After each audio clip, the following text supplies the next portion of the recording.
حضرت ابن مسعود سے روایت ہے کہ رسول اللہ نے ارشاد فرمایا کہ قیامت کے دن لوگوں میں سب سے زیادہ مجھ سے قریب درود پڑھنے والا ہوگا۔ اس سے زیادہ کیا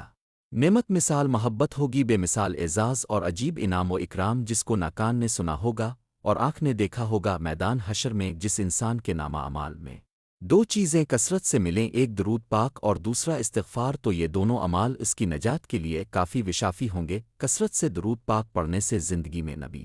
اکرم و رسول محترم کی تائید اور توجہ شامل حال ہو جاتی ہے، اس لیے درود پڑھنے والے کا ہر کام آسانی کے ساتھ ہوتا چلا جاتا ہے اور زندگی کے تمام راستے صاف اور روشن اور ہموار ہوتے چلے جاتے ہیں۔